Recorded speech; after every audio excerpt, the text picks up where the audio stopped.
The late astronaut died in Lake Forest, Illinois, on Thursday, August 7. Astronaut James Lovell Jr., known for serving as commander of the Apollo 13 mission, died Thursday, August 7, in Lake Forest, Illinois. He was 97. On Friday, August 8, his family confirmed his death in a statement to NASA. The Lovell family paid tribute to the late patriarch, honoring his legacy and his historic professional accomplishments, which included his legendary leadership in pioneering human space flight. But, to all of us, he was Dad, Granddad, and the leader of our family. Most importantly, he was our hero, the statement read, per NBC News. We will miss his unshakable optimism, his sense of humor, and the way he made each of us feel we could do the impossible. He was truly one of a kind. Lovell was a veteran of 4 space flights, Gemini 7, Gemini 12, Apollo 8 and Apollo 13, the latter of which he was best known for and inspired the 1995 film, Apollo 13, starring Tom Hanks. The actor, who portrayed Lovell in the Ron Howard film, posted a statement on Instagram. There are people who dare, who dream, and who lead others to the places we would not go on our own, Hanks, 69, wrote. Jim Lovell, who for a long while had gone farther into space and for longer than any other person of our planet, was that kind of guy.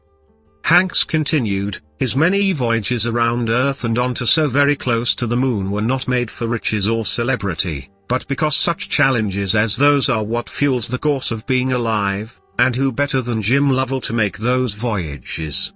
On this night of a full moon, he passes on, to the heavens, to the cosmos, to the stars.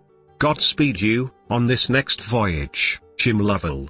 Lovell was born in Cleveland on March 25, 1928, and moved to Milwaukee with his mother during his adolescence. The teenage Lovell, who was already interested in space, attended the University of Wisconsin-Madison for 2 years before transferring to the Naval Academy and graduating in 1952. 3 hours after his graduation, he married his high school sweetheart, Marilyn Gerlach, who passed away in 2023, per the Washington Post. He served as a Navy test pilot, and by September 1962, he was selected to be a NASA astronaut. He was placed in a group of trainees for the Gemini and Apollo flights. They were known as the Next 9, and the group also included Neil Armstrong, Charles Pete Conrad and John Young. On December 4, 1965, Lovell's Gemini 7 went on a 14-day mission with Frank Borman. The following year, on November 11, 1966, he and Edwin Buzz Aldrin participated in the Gemini series' final flight, Gemini 12. 2 years later, he, Borman and William A. Anders were the first crew to leave Earth's orbit and travel to the Moon. Their Apollo 8 mission circled the Moon after the December 21, 1968, takeoff. In 1970, Lovell embarked on his most famous mission, Apollo 13. He, John Jack Swigert and Fred Haise launched into space in April that year, intending to become NASA's third moon landing. However, less than an hour into their mission, at the 55 hours, 55 minutes and 4 seconds mark, one of the spacecraft's oxygen tanks exploded and another failed. As Lovell and his crew members discovered the disaster 240,000 miles from Earth, they contacted NASA based in Houston, and he uttered the enduring, famous phrase, "Houston, we've had a problem." The following 3 days, NASA went on to execute a historic rescue as the astronauts faced shortages of water and electrical power, and extremely high levels of carbon dioxide. 3 days later, with a total of 6 days in space, the Apollo 13 crew safely splashed down in the Pacific Ocean.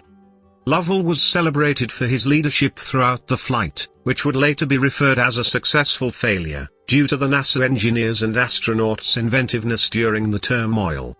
As commander of the Apollo 13 mission, his calm strength under pressure helped return the crew safely to Earth and demonstrated the quick thinking and innovation that informed future NASA missions, acting NASA Administrator Sean Duffy said in a tribute statement.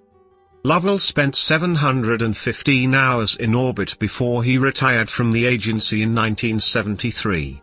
3 years prior, President Richard Nixon awarded him the Presidential Medal of Freedom. Then, in 1995, President Bill Clinton awarded him the Congressional Space Medal of Honor. In 1975, he was named President and Chief Executive of the Bay Houston Towing Company. He later became a senior executive at telecommunications companies and owned consulting firm, Lovell Communications. Due to Apollo 13 serving as his final mission, Lovell never walked on the moon. He told the Milwaukee Journal-Sentinel in 2020, "I realized that although I didn't land on the moon and was disappointed, it was a triumph in a different direction, meaning getting people back from a certain catastrophe." That same year, he said on the Today Show, how very fortunate he felt about his life. For the New York Times, "I think that I've lived a life that, if I had a chance to live all over again, even though if I knew what the consequences would be and the chance of coming back, were not unknown at the time, I would do it." Lovell is survived by his 4 children, James III, Jeffrey, Barbara and Susan, 11 grandchildren, and 9 great-grandchildren.